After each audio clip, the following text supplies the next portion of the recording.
He's getting older. Champagne room. Oh, hit the full button. But not wiser. Come with me if you want to live. This is The Lefty Show. Welcome, everybody, to The Lefty Show. I am your host, Lefty. Glad to be here with all of you today. Monday, happy Monday, everybody. Hope you're having a nice Monday out there, getting back to work, perhaps back to school soon. Some people heading back to colleges all across at least the country in America. Welcome, Monday, the 11th of August in the year of our Spaghetti Monster 2014 for episode number 72. Of The Lefty Show. 72 episodes strong we are. I thank you all for watching, liking, favoriting on YouTube. YouTube.com/LeftyOX is where you can find the show in its YouTube formation. Thank you to everybody that has been helping the show grow by sharing the show with friends and family. That's how the show grows. Easier to do now that we have an RSS feed. LeftyShow.podbean.com, or head on over to your favorite Android podcasting app or the iTunes store and search The Lefty Show. Wherever you're at, wherever you find your podcasts, search The Lefty Show. You'll find us there. Especially if you're on iTunes, be sure to find us in the iTunes store. Search us up, hit subscribe, leave a rating on the feed if you want. Thank you to everybody that's also been following me on Twitter at Lefty643 is where you can do that.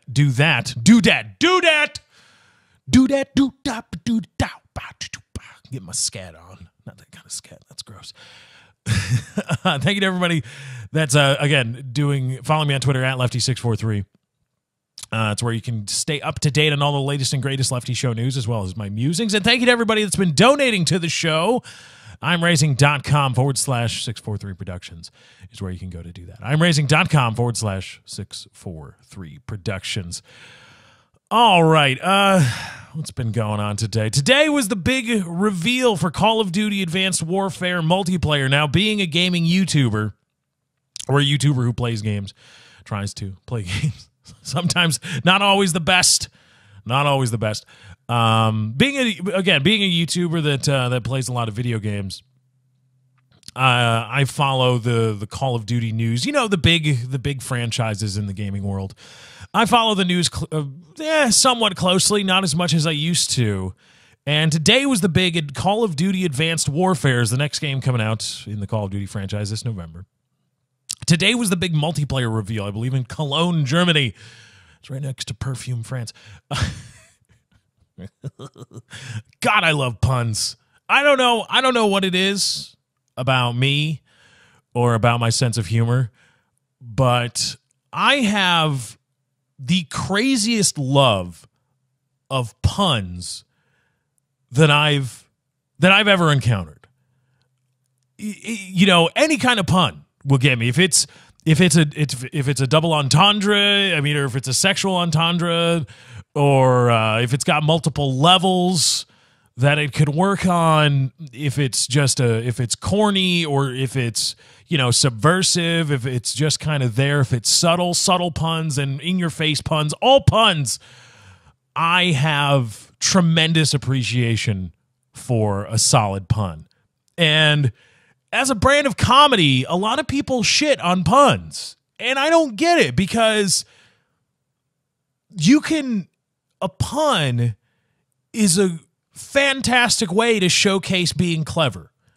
If you can showcase a hilarious amount of being clever in a short amount of time. It is the most efficient, the most jam-packed amount of clever you can pack into anything. Is a good pun. Now, I mean, there's bad puns, and there's places for bad puns, just like there's a place for fart and cock jokes in comedy. You don't want your entire set to be about fart and cock jokes, but you make a good cock joke once in a while, I'm not going to be mad at you. And anybody that's like, oh, cock jokes, that's the low-hanging fruit of the comedy world. Yeah, but, you know, you can make some good fart jokes. Now, if you're just sitting there in the microphone, all right, that's one thing. But if you can work a fart into your routine, all right, yeah, I like it. Good for you, you know. It's easy to make dick jokes, but if you can work in a good dick joke now and then, I have appreciation for it. So similarly, you know, you can work a bad pun in now and again. It's just, look at how bad it is. That's the funny part. But on the higher end, if you're making, you can make a really, really, really clever pun. One that you look at it or you hear it and then you have to think about it and you go, oh shit. That was it can get to the point where you're laughing at it because you know it's supposed to be a pun, but it's still so far over your head, you don't know why it's a pun. You're like, I know this is a pun and that sounds really funny, but I have to think about it a little bit longer until I get it. I've got a love of puns, and I think they get a bad rap. They get a really bad rap in the comedy world. So anyway, today was the multiplayer reveal, circling back. And not having a channel that's necessarily tied to Call of Duty anymore, it's not really tied to much except this show at this point. It's weird because I've never been able to take a step back and look at just how silly people get about the multiplayer reveal of a video game. You will see everybody becomes bipolar when you're talking about it. And it could be anything. There are certain things where people just become bipolar. One is sports. If you start talking about sports with many people, they just become immediately bipolar. Either it's the greatest thing ever or everything's shit, everybody sucks, and fuck you for even asking me about it. And I see that now, not, having really much to do with Call of Duty anymore. I see that now in Call of Duty. And today on Twitter, I was trying to make jokes, and there were some people that didn't get that I was kidding, because I was like, I saw a mech in the background, and this game is basically Titanfall now. And some people were like, exactly, man. Yeah, this game is just a fucking ripoff. And I'm like, no, no, man. It's a bit. And really, you're just playing right into the gag. Because why would it make any sense for me to actually bitch about seeing a mech in the background of a multiplayer reveal for a game that isn't even out yet? And people just it's the craziest thing. Because there are certain people that are predisposed to not like Call of Duty. We're talking specifically here now, but you can find it in anything. If you talk sports, there's people that are predisposed to hate the Yankees because they've been told by everybody that the Yankees are the greatest thing, so they're just going to fucking hate them. And I can understand that. And you're watching something where the game's developers and publishers are trying to tell you why this is the greatest thing ever. And you've heard that every single year. Every single year this is why this latest iteration of this video game, of this movie, of this TV show, of this book, of this novella, of this miniseries, of this anything. This is why the latest product is the greatest thing. And you hear that enough and you go, fuck you. I'm going to start looking for chinks in this armor instead of buying into and drinking the Kool-Aid, so to speak. And while I can understand a healthy dose of skepticism, when you're, especially when you're faced with, the people that make the game and are representatives of the company publishing the game, I can understand skepticism and I admire it. However, let's not go too far. Yeah, there are jetpacks or double jumps now in Call of Duty. Okay, maybe it'll suck, but maybe it won't. Maybe it'll be kind of cool. Maybe nobody will use it. Maybe they'll be implemented poorly. Maybe it will be implemented perfectly. And even then, it's more about the dichotomy of we force ourselves into living into a dichotomy. And I even slipped up and did it there when I said it may be done poorly and it may be done fantastically. There's no spot for a middle ground there. There's no spot for, well, it'll be all right, maybe. I don't know. And we all try to live our lives, and is this the greatest thing ever, or is this the worst thing since Hitler? Is this going to completely revolutionize life as we know it? Is this going to make me rich, or is this going to turn us all into blithering idiots and I'm going to be in the poorhouse? There's no room in our society anymore, especially when discussing things with people, for a middle ground, for just kind of not even middle, but anything other than the ends, the polar opposites, two opposite extremes. Either Call of Duty Advanced Warfare is going to suck mega fucking donkey dick, or this is going to be the greatest thing ever. This is the best one since Black Ops 2 or whatever. This is the best Call of Duty game, hands down. Take it to the bank and put it in your safe deposit box. And either way, if you're on either side of that spectrum, and the weirdest part is because you're either on one extreme side of the spectrum or on the other. And I'm sitting there in the middle going, well, I don't know. Maybe it'll be good. Maybe it won't. I don't know. That looks like it could be cool. It could be a little bit cheesy. It could be not working as they intended to, because the people that play the game in-house play it probably differently than many people once the game is released to the general public. And once the general public gets their hands on it, everybody's going to find a way to circumvent fair play. That's just the way we are. And so maybe things will show up that weren't intended or they didn't think about. All right, okay, double jumps and dashing. That's different. I'm going to wait until I see it. And I guess you got me. You got me for $60. There you go. Let's see what you got, Sledgehammer. Let's see what you got, Activision, this time around. Your first 3-year development cycle, this and that. You're all right. You put some time into this. Let's see what you're doing. Let's see your cards. Call. $60. Put it down. But you see everybody else running around, this is the greatest thing. This is the worst thing. And trust me, as somebody that's been there, as somebody that's been one of those, I would say effectively bipolar, not actually bipolar, because there are people that are actually bipolar and it's not good. Like, you can be bipolar to the point where you're on total disability. You're just on total disability. The state and the government pays for you to live because you just can't. You are so prone to being crazy, psychotic, whatever, that you're on total disability. So to say, people on the internet that are liking or hating a video game before it's even out are bipolar is probably a disservice to people that are like actually dealing with bipolar disorder. So I will say effectively bipolar, or contextually bipolar. Probably contextually bipolar works better. And let me tell you, as somebody that has been contextually bipolar, living the highs and lows of whatever, specifically video games and more specifically Call of Duty for a while, it's not fun. When you look back, you realize, holy shit, my life.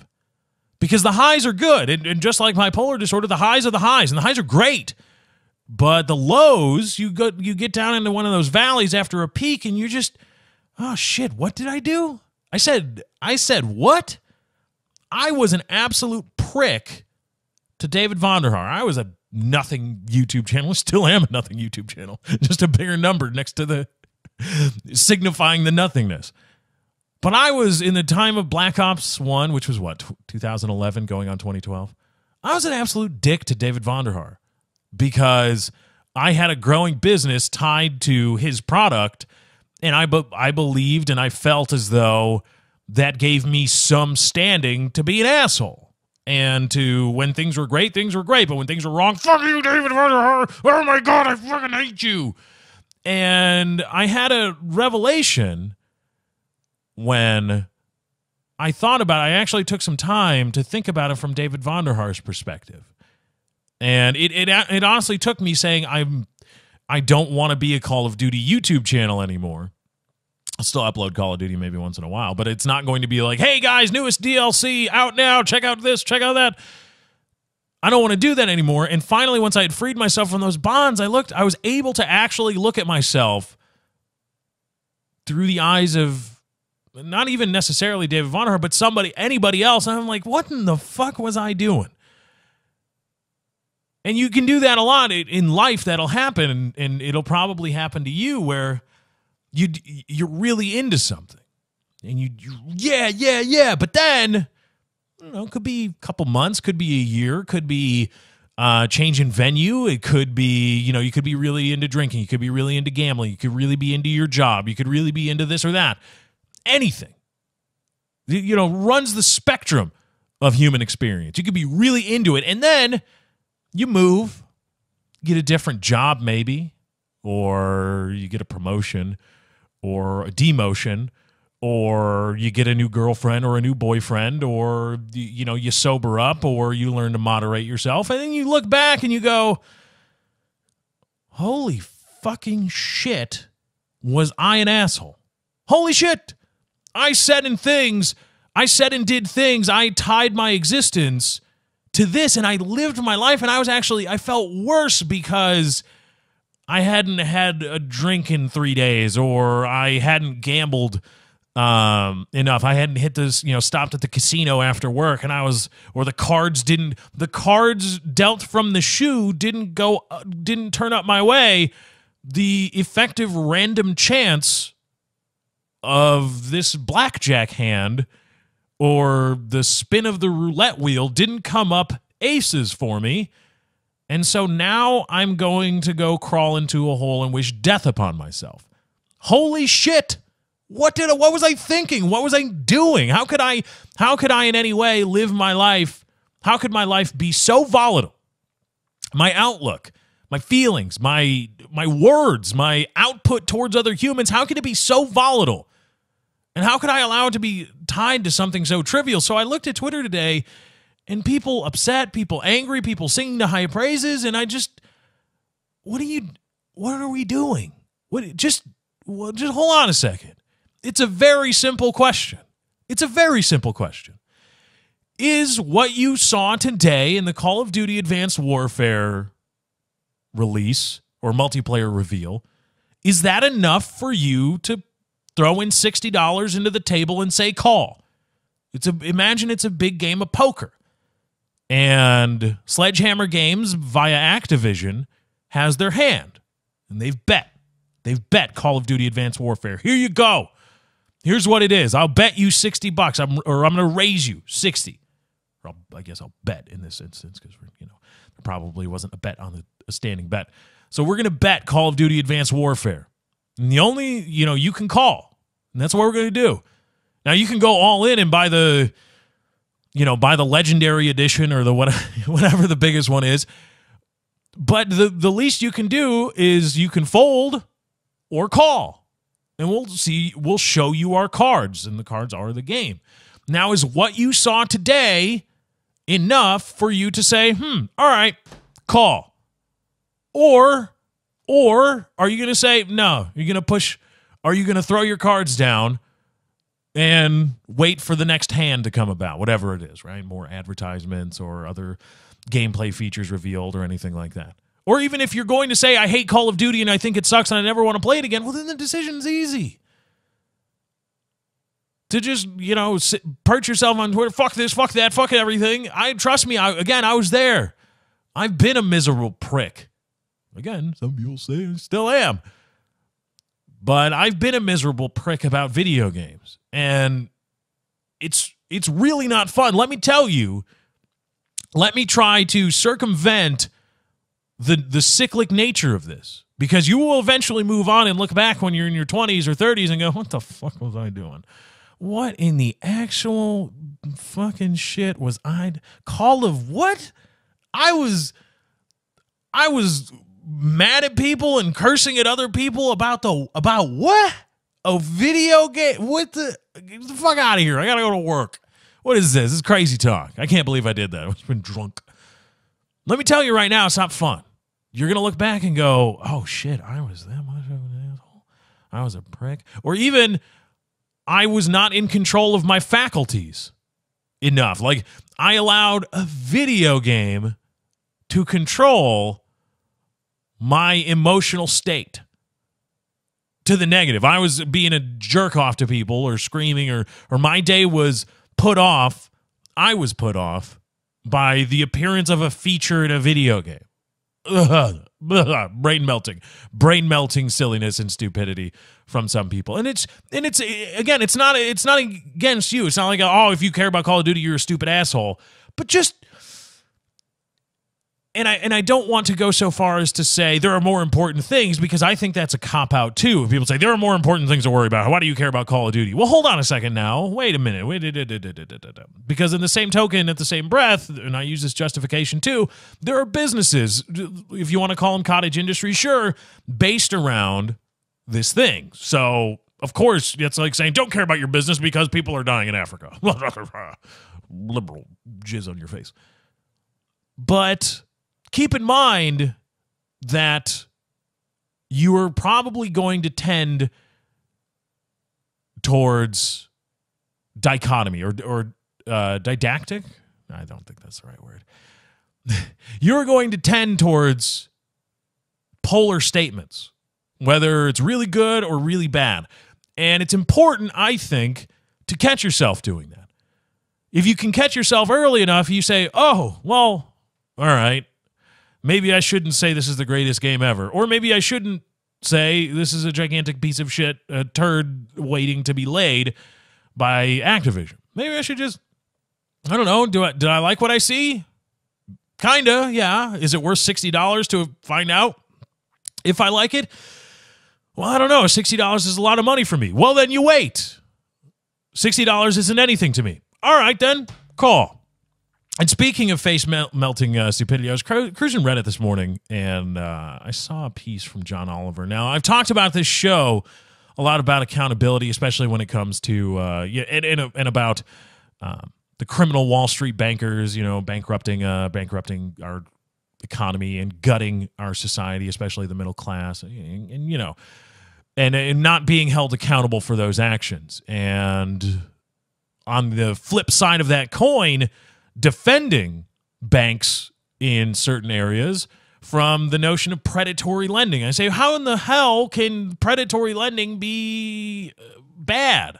How in the hell can that be a crime? Because somebody has to sign their name. Like, it's not like I'm putting a gun to your head saying, sign these loan papers. I'm going to shoot the shit out of you. That's not what I'm saying. That's never happened before. So predatory lending, what? Now, John Oliver did a piece. I love John Oliver. He's a great guy. I think. Okay, I met the guy. I can call him up. Hey, John, how you doing, buddy? What's up? Let's hang out.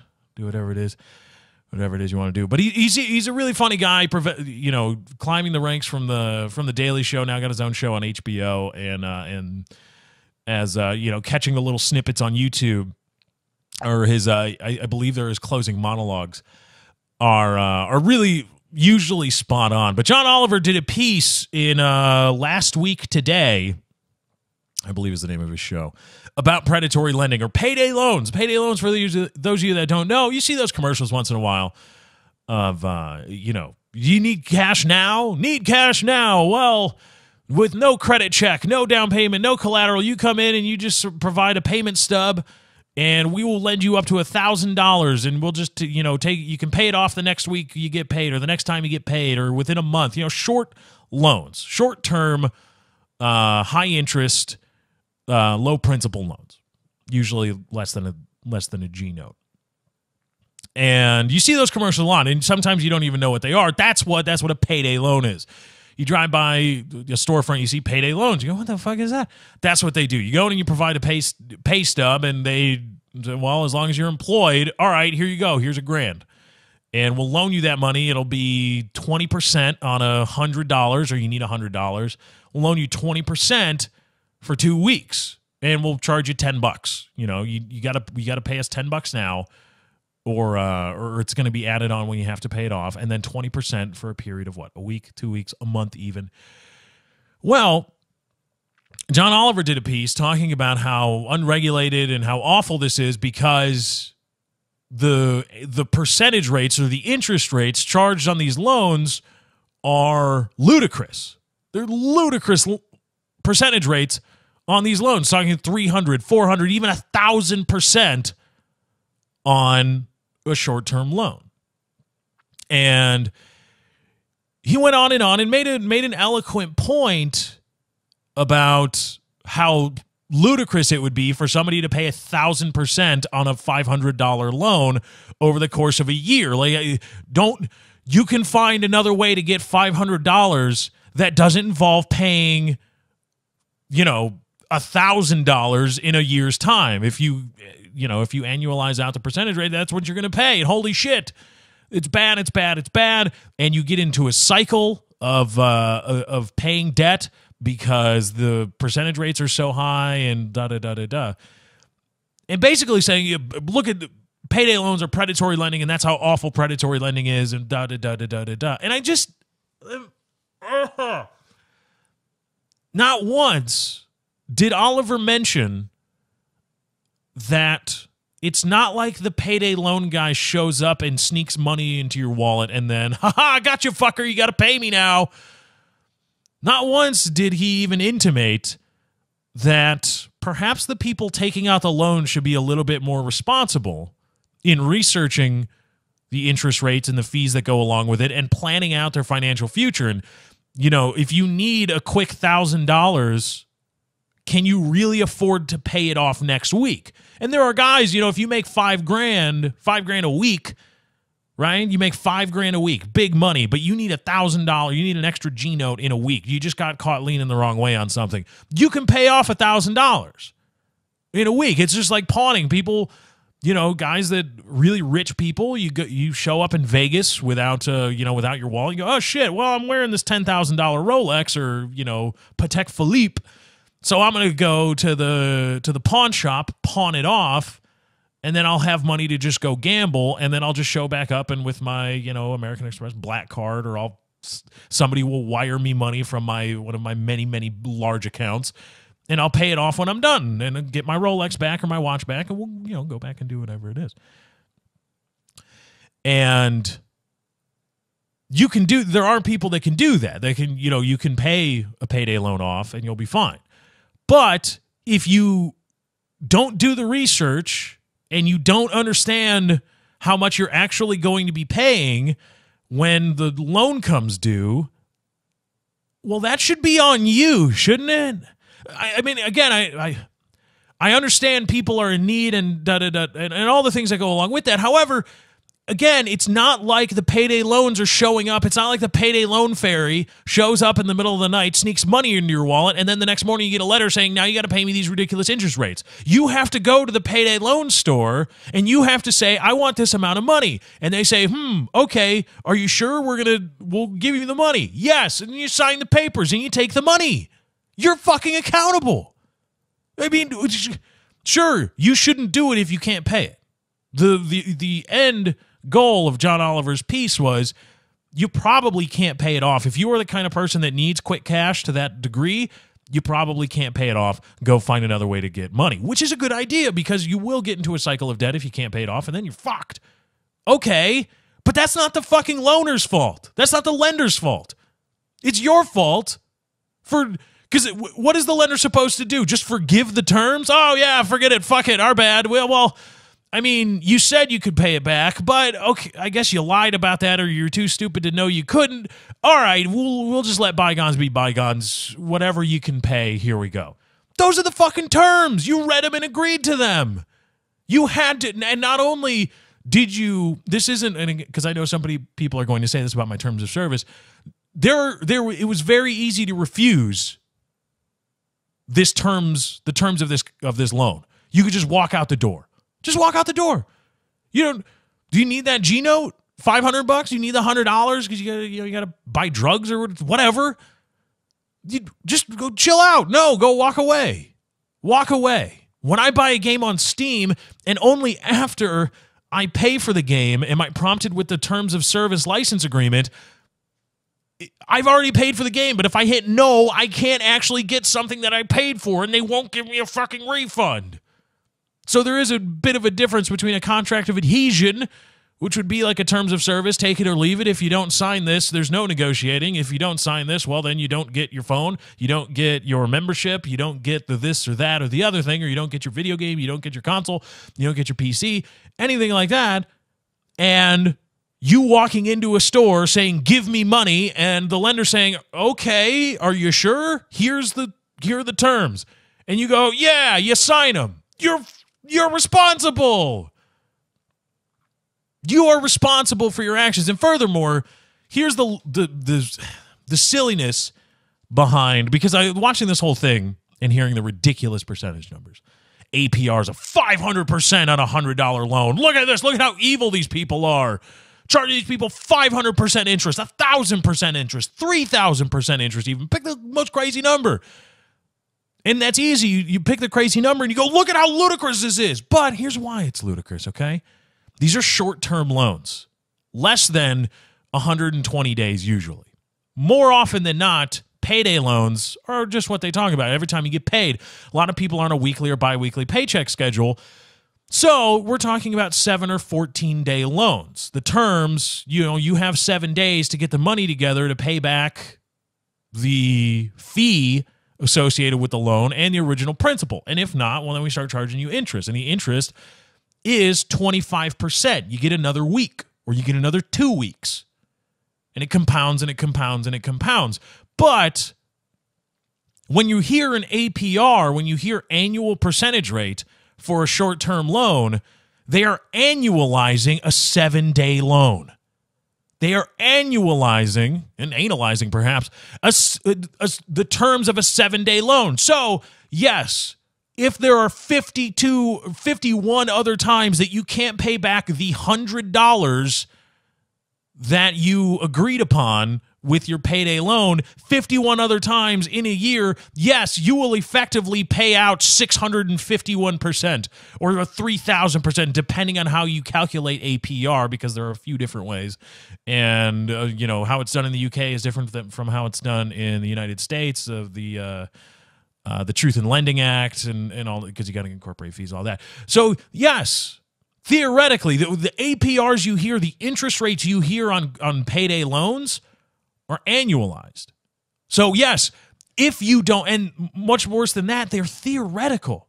If you don't pay, if you take $100 out on a 7-day loan, if you don't pay that loan back 51 more times, so a year has passed, and then you finally pay it off, yes, that is the percentage interest that you have been charged.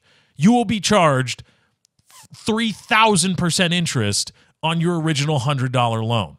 Because it's been 51 times you've had the chance to pay it back and you didn't.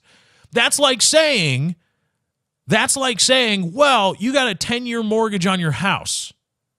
Say you got a lot of money, so you can pay. You can do a 10-year mortgage. So you got a 10-year mortgage on your house. Well, if you don't pay, and it's compounded, let's say yearly. I don't know, yearly. Keep it simple.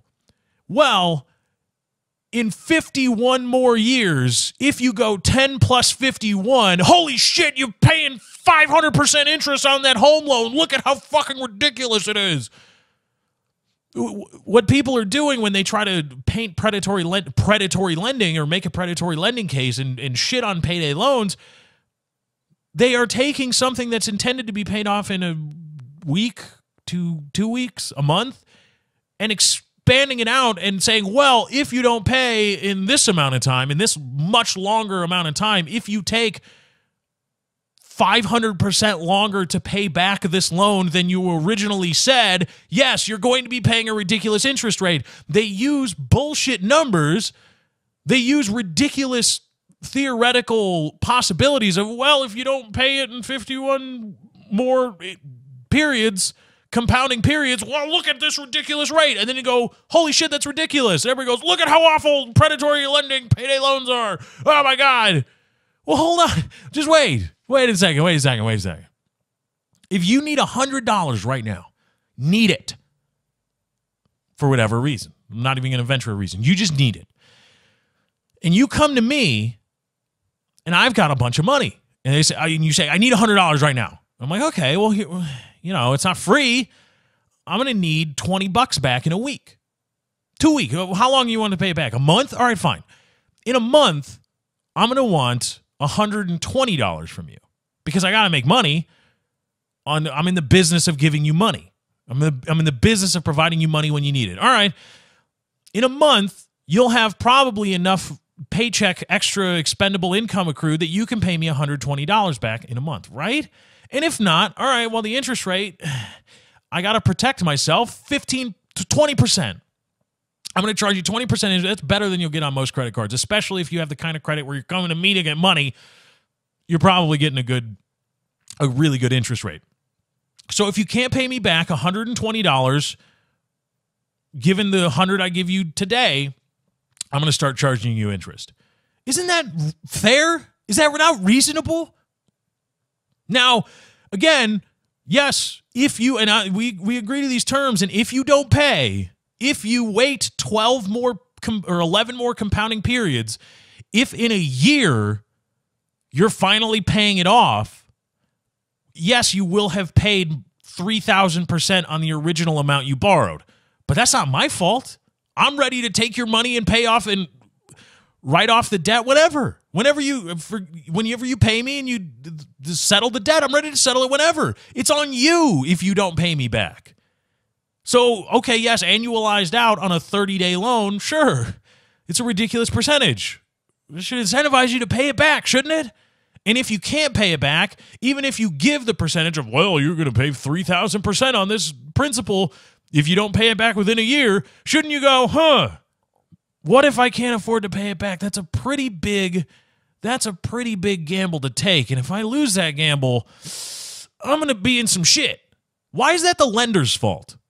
Is it the lender's fault that he's got money or she's got money? Is it the lender's fault that they want to make a little bit of money on the short, small amounts of money that they pay out? Why is that $20 on a shit? And that's high. Most of it's like $10, $5 even. You're going to pay me $105 or $110 back. And if not, 25% interest.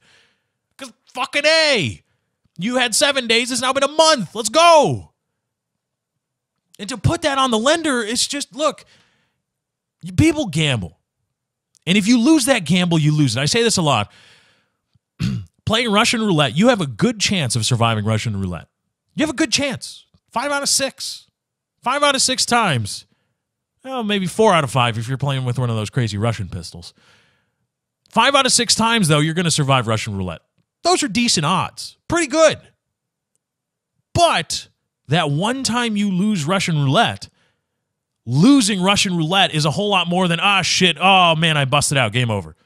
No. It's game over. Game over, man. It's consciousness over. It's the price, the penalty for losing is much more than just you don't get to play the game anymore. It's you don't exist anymore. And so, right, it might be good odds that you're going to be able to pay back the short-term payday loan. But if you don't, if you can't, for whatever reason, and your reasons are not the problem of the fucking lender, it's not their job to feel sorry for you. You came in and you said, hey, give me money. And they say, all right, here are our terms. All right, well, okay, yes, give me the money. You're accountable. There's no more accountability. And to say, oh, look at how evil those predatory lenders are, you're completely, just like John Oliver did, completely forgiving irreverent gambling. You're just walking around blithely gambling about and saying, fuck, I crapped out. Forgive me now. I'm a victim now. That's like going to the roulette table, putting a G on 23 black, and then it comes up 15 red, or it's on one of those little green ones because, it can't just be 50-50. It comes up 00 green. You go, oh, look at me, the victim. Oh, my God. What did you do? Oh, no. Evil casinos. There's no accountability anymore. And people like John Oliver play into that when they say, look at how evil predatory lenders are. No, well, let's talk about the people that signed the papers too. And let's also not make the case on bullshit statistics. Do you know what the effective interest rate is? The actual, not annual percentage rate. The effective interest rate on a 25% interest on a 2-week loan, it annualizes to about 650% APR, if you can, given one of the ways to calculate APR. The effective interest rate is 28%. That's the effective interest rate. That's what you would probably actually pay, given the fees and all that stuff. Given the terms, the original terms of the loan agreement, your effective interest rate is 28%. But when you annualize it out, given some crazy fucking, for some reason, we're just going to be like, oh, well, a 2-week loan, but if you took a year to pay it back, you pay back a lot of money. Well, no shit. And that's fucking unreasonable, isn't it? That's crazy. Who takes a year to pay back a 2-week loan? What are you taking out from 2 weeks, man? Fuck. How bad of a financial planner do you have to be? You think, oh, I can pay this back in 2 weeks. Oh, shit, no, I can't. It's going to take me a fucking year. Let's talk about the interest rates in the terms of the agreement, and they're reasonable. But if you want to forgive people who are just, I don't know, poor planners or just all-out idiots looking to scam and get a few dollars and not have to pay it back, well, then you might want to say, look at these annualized rates. They're so crazy. No accountability anymore. Tony Stewart, another story over the weekend. Tony Stewart killed a guy. NASCAR racer, Tony Stewart, probably known asshole or fig jam. Fuck, I'm good, just ask me. Known asshole Tony Stewart killed a guy on a sprint track on, I believe it was Saturday night. And what happened was, now these are the sprint cars. These are the cars that are on a dirt track, and they're really powerful, and they've got the angled tops, and they are in the short oval tracks, and they spend most of their times in a precarious or on the precipice of losing control. They drift through the corners, and they are constantly fighting a battle between having control and losing control, and they're counter steering and Tony Stewart rubbed a guy, put him into a wall. All right, now this 20-year-old racer who had been doing it for a couple years got out of his sprint car and wandered onto the track because he had a beef with Tony Stewart. When Tony Stewart came back around again on the oval, the guy was standing in the middle of the dirt track with like 600, 800 horsepower vehicles bearing down on him, pointing his finger at who he thought was Tony Stewart coming back because, oh, you asshole, put me in a wall, dang nabbit, tell you what. And Tony Stewart hit him. He was in the middle of the fucking track. And the guy walked into Tony Stewart's path and then tried to jump out at the last minute and got sucked into a tire and his spine just fucking crushed. And he got spit out 25 feet down the track and dead. Just dead. You don't survive that. No survival.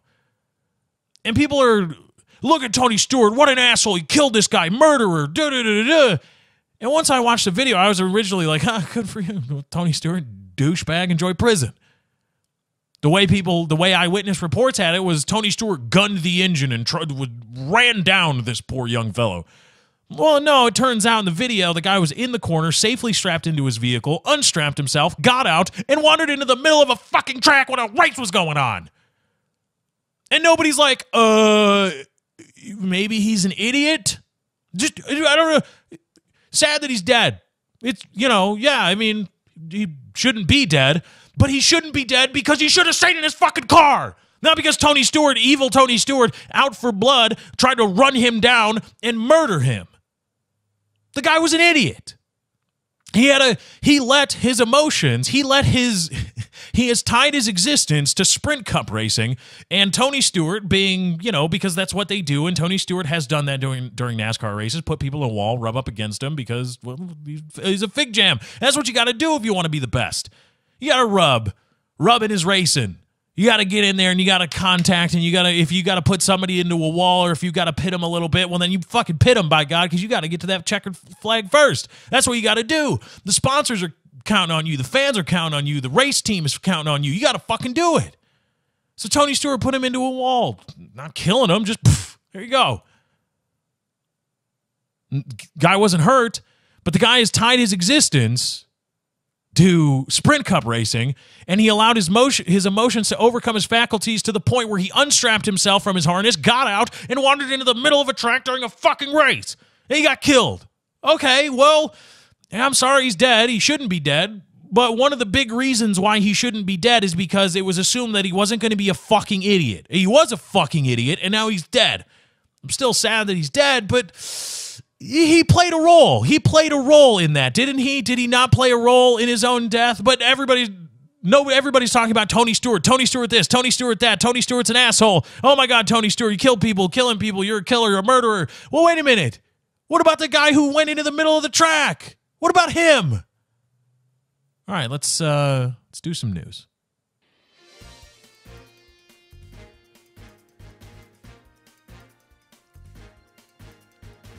We got a lot to talk about in the news today.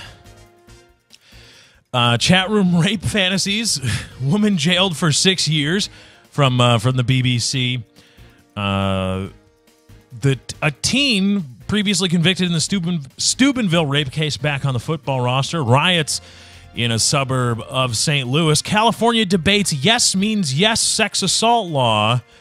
And the woman beaten by an L.A. County sheriff has been made her first public statement since the incident and is suing the department. It's the news at Lefty. Now, I guess, given the news stories I've looked at, the news segment on today's show might be a little bit rapey, might be a little bit sexual assaulty. Let's kick it off. A teen convicted in Steubenville rape back on football roster.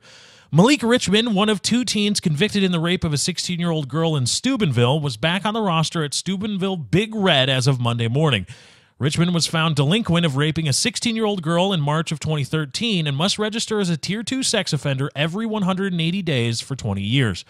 Richmond was released from an Ohio juvenile detention center on January 6, 2014, and in June of this year, the 7th District Court of Appeals upheld his sexual offender classification. Richmond and his attorney had originally fought to have that sex offender classification dropped, but the Court of Appeals felt otherwise. Judge Thomas Lips had ruled that his sentence was to be contingent on behavior and rehabilitation while serving. And now this kid is on the field of the Steubenville high school football team in Ohio, I believe it is. And a lot of people, of course, how could this happen? How could Steubenville, the power of the football, how could football have take this much precedence over victims, and how could a convicted or a delinquent juvenile rapist be allowed back on the field? And I'm a little bit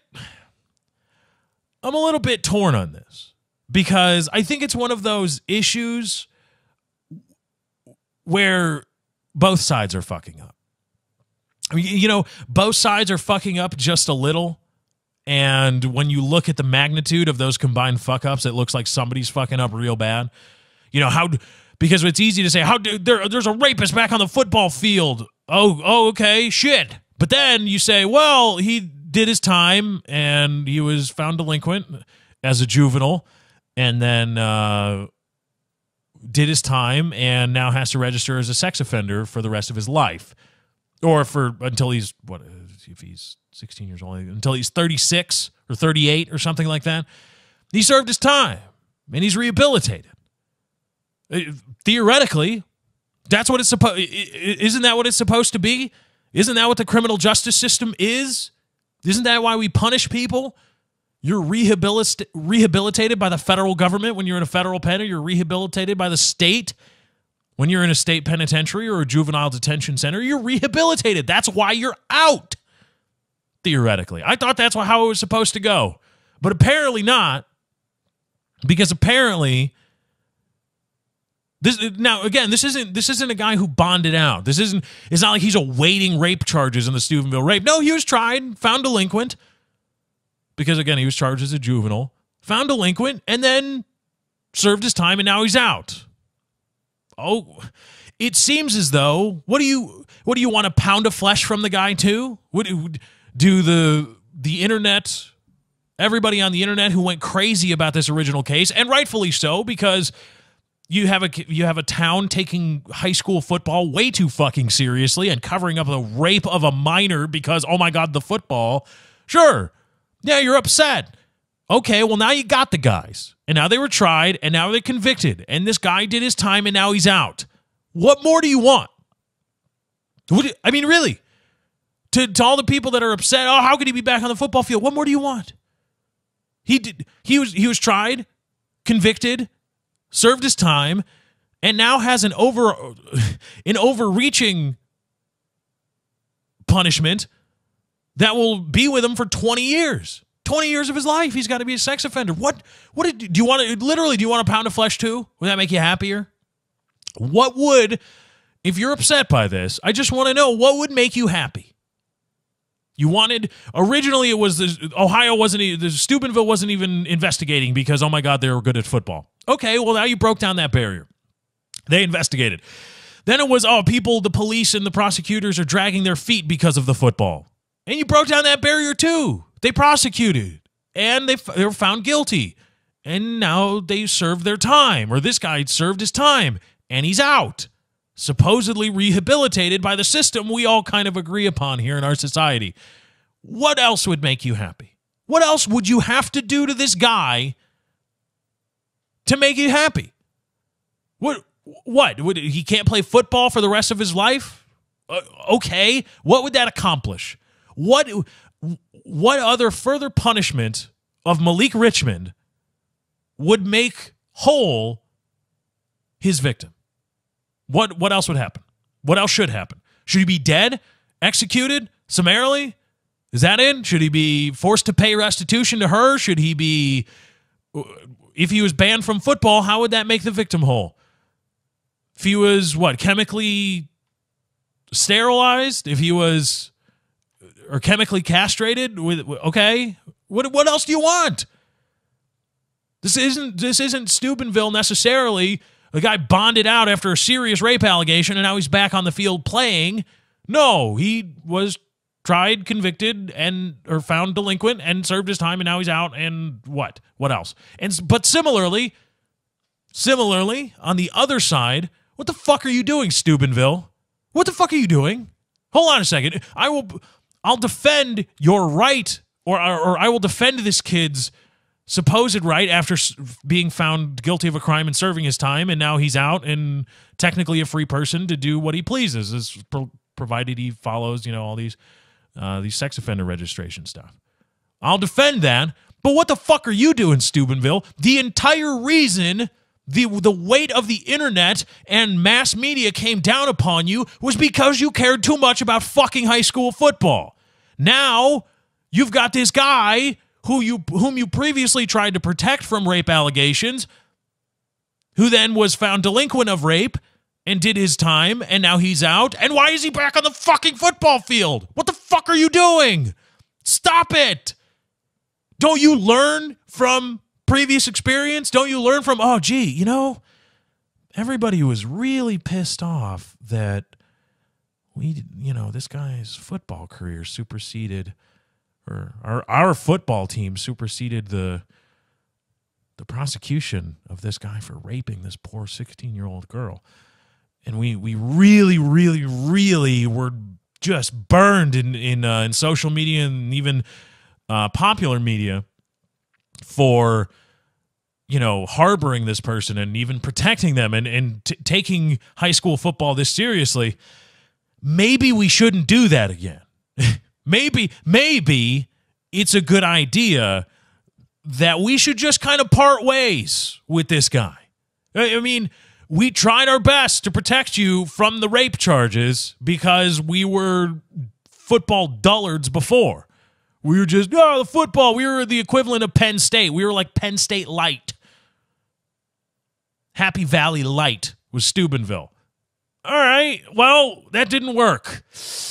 Maybe we should just cut our losses and not have anything to do with this kid anymore, because after all, he did rape this girl. And I mean, I think it would be a good idea to not have him and Steubenville football in bed together again. We tried that, and a lot of people got upset about it.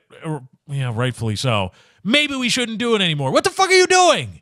Both sides are fucking up. You've got the people who are outraged at the rape, rightfully so, and the cover-up, rightfully so, wanting to exact even more pounds of flesh from the guy after he was tried, convicted, and served time. And now you've got this, and on the other side, you've got Steubenville still taking high school football way too fucking seriously because the guy they tried to protect from rape is now out and he's back on the fucking team. Fuck all of you. Just big middle finger to everybody. All of it. Just middle fingers for all. Bunch of idiots. And speaking of idiots, the California legislature is debating a yes means yes assault law.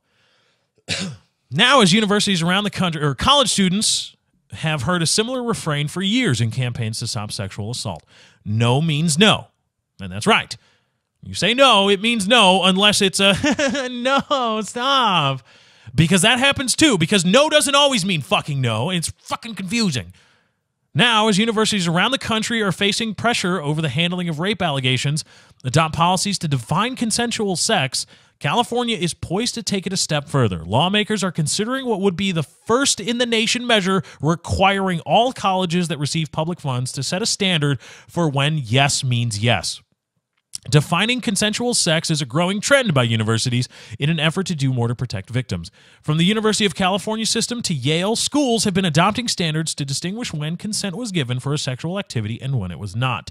Legislation passed by California State Senate in May and coming before the Assembly this month would require all schools that receive public funds for student financial assistance to set a so-called affirmative consent standard that would be used in investigating and adjudicating sexual assault allegations. That would be defined as, quote, an affirmative, unambiguous, and conscious decision, end quote, by each party to engage in sexual activity. Silence or lack of resistance does not constitute consent. The legislation says it's also not consent if the person is drunk, drugged, unconscious, or asleep.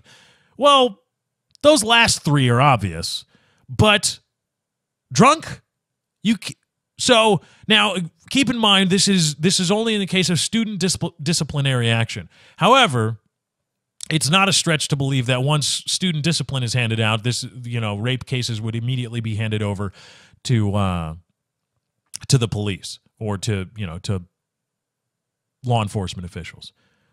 So while this isn't actually the state of California redefining what rape is and how everybody in the great state of California has to consent or how consenting adults have to actually consent to have sex.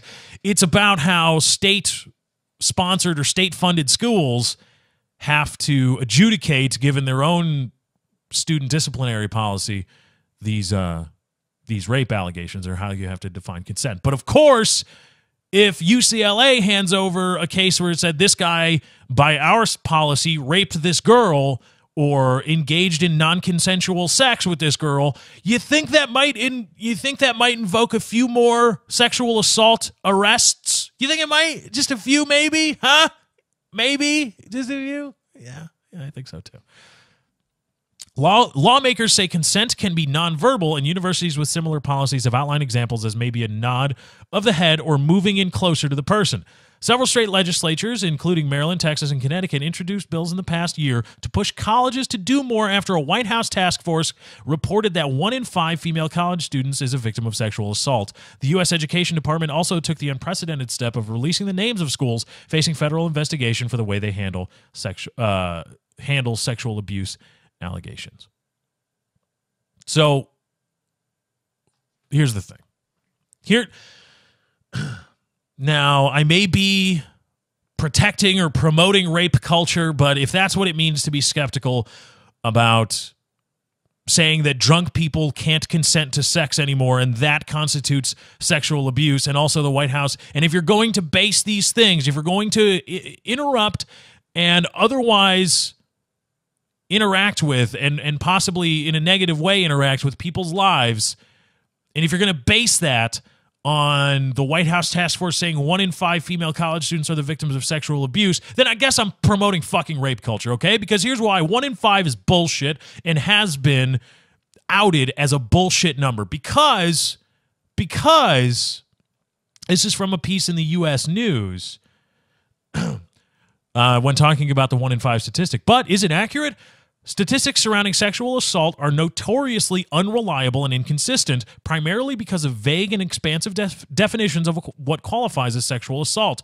Christina Hoff Summers of the American Enterprise Institute explains that the study, they're talking about the White House Task Force study, often cited as the origin of the 1 in 5 factoid, is an online survey conducted under a grant from the Justice Department. Surveyors employed such a broad definition that, quote, forced kissing and even attempted forced kissing qualified as sexual assault. Also, if the respondents indicated that they were drunk or believed they were drunk when they engaged in sexual activities, that was qualified as sexual assault.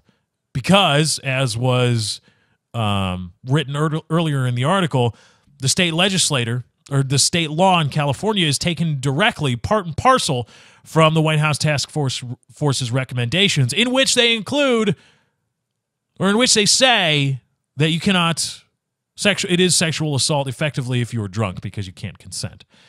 And they use all that skullduggery, all that, you were drunk? Oh, yeah, that's sexual assault. Because we define being drunk as not being able to consent, and if you can't consent and you still had sex, well, that's non-consensual, and that's sexual assault. So, drunk sex equals sexual assault. That's how you get to 1 in 5. That's how you get to it. And so now, the state of California is basing legislation on a bullshit statistic. And saying, and then making the ludicrous statement of, in college, you are committing sexual assault. If your college receives public monies, you are committing sexual assault under the student policy, under the student, I don't know, whatever policy, student guidelines. You are committing sexual assault if you're drunk and you have sex. If your girlfriend, okay? If your girlfriend, under these new guidelines, under this new law that will force universities to put it in place, the university will come and get you and they will discipline you and then turn it over to the fucking police. If you get drunk with your girlfriend and do the dirty, you've committed sexual assault. Because you have to get positive consent. And your girlfriend could not positively consent because she was drunk, and you could not positively consent because you were drunk, and that's sexual assault. Blah! In college. Has anybody gone to college? Do you know what the weekends are in college? Get drunk and find people to fuck. That's what a lot of people do. You set kids loose. This is their first kind of way of being pseudo-independent. And you set them loose and you say, here's a little bit of money. We're going to ply you with liquor. Here's liquor if you want to experiment.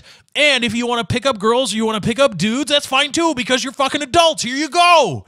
This is like spring training or summer training camp for the real world. This is like you get the week, you have responsibilities during the week, and that's being a student. You're living on your own, doing all this stuff. You got projects, you've got homework, you've got to go to class, you've got to do all these things. And your performance review or your grades, if you suck at it, you'll be gone. Okay? You'll be fired just like if you suck at your job. But on the weekends, well, that's your time. And you do what you want, and you live on your own. You want to go shack up with somebody? Go shack up. You want to get drunk? Go get drunk. You want to smoke cigarettes? Get high? Do whatever it is. We are beginning to take off the training wheels for your little trek through life now. This is kind of what it's like to be out on your own as an adult. Here you go. And a lot of college students take that to mean, oh man, we're going to get drunk and get laid. That's what we're going to do. Now the state of California is going to force universities to classify that as sexual fucking assault. Because we have to protect victims. Because, oh my goodness. And here's the thing. It's hard to say, but it needs to be said. Think about the chilling effect that being viewed as a sexual assault, a committer of sexual assault under the student policy, under the student, disciplinary guidelines or the student disciplinary policy, being viewed as a committer of sexual assault and knowing full well that report will be turned over to the proper legal authorities for possible criminal prosecution where you found to actually have done it. Think about what that's going to do on the right that everybody has to get drunk and have sex. Consenting adults can get drunk and fornicate all they fucking want because they're fucking adults. Now you think, oh shit. I can't take my girlfriend to a bar anymore. I can't meet a girl at a bar or at a party because I don't know. I mean, normally it's perfectly legal for me to get a little bit wasted and you to get a little bit wasted, and then we bump uglies, and maybe we regret it in the morning. Maybe we don't. Maybe we form a relationship. Who the fuck knows? But we're adults. That's what we do. And we kind of know, and I kind of know what I'm doing, and you kind of know what's going on, and yeah. And we know there's a fuzzy line past which, holy shit, maybe I shouldn't be doing this. But when you're, drinking Corona, cheap, shitty beer and Coronas all night, and then you meet a girl or you meet a guy and take him home, what the fuck? Now everybody's going to have to, and that's perfectly legal. All of it's perfectly fucking legal. Except maybe the drinking, given how old you might be. Now, with this new law, people are going to have to play a little. What kind of chilling effect is that going to have on what would otherwise be legal? Like, oh shit, I can't have sex with this girl because she might be drunk. And if she's drunk, she can't consent. And I have committed sexual assault, I guess, as defined by the college's disciplinary policy. Oh shit. Oh no. I guess I just can't fuck anybody.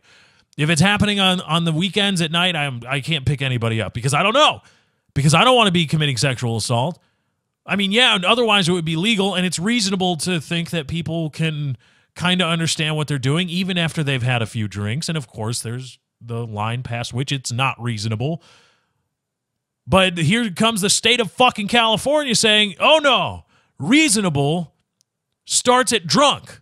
Now I have to question. Again, now I have to question then, well, what's drunk? 1 drink?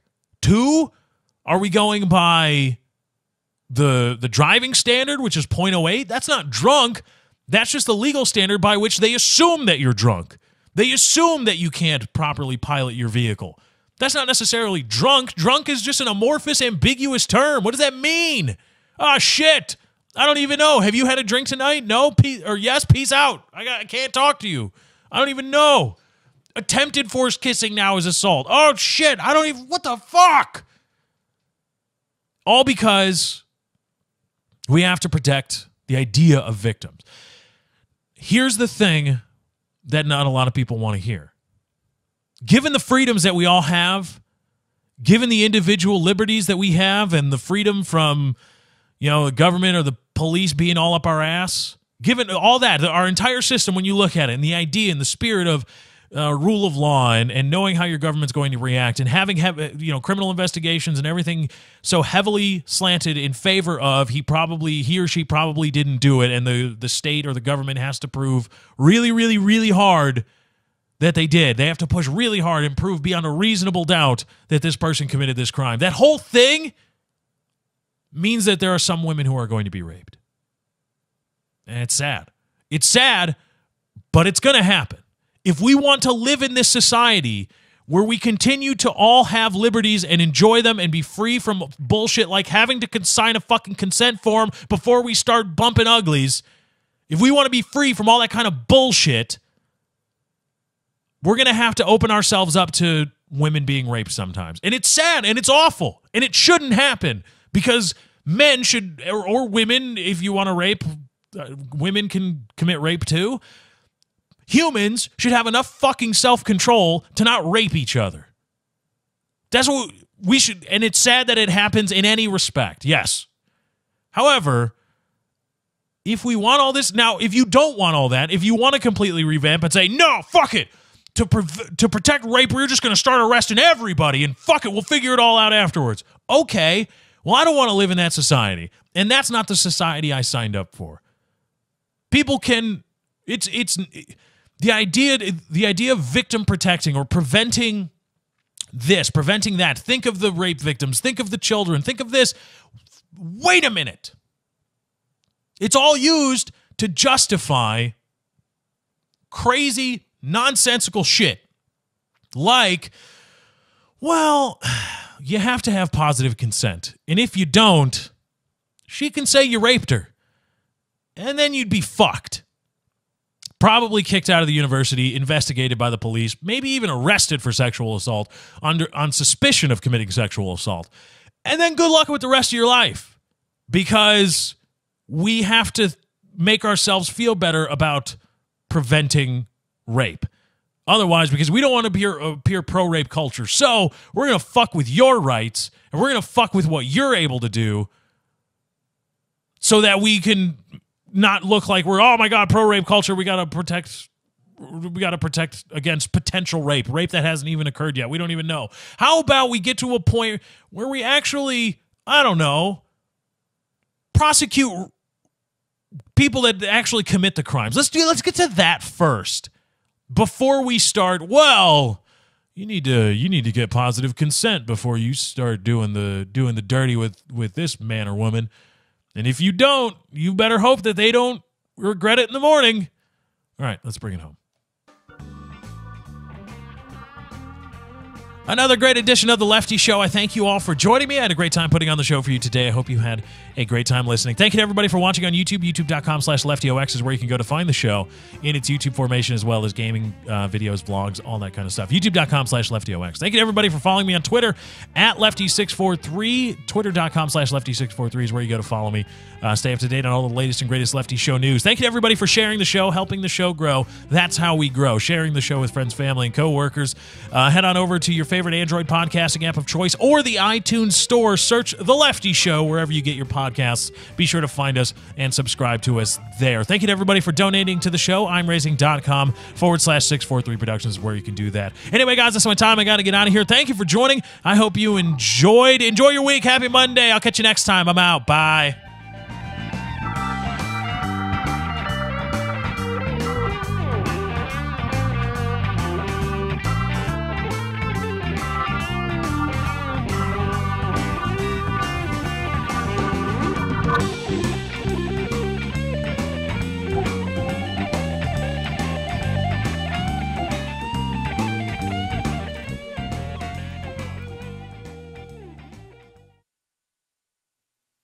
Bonerama!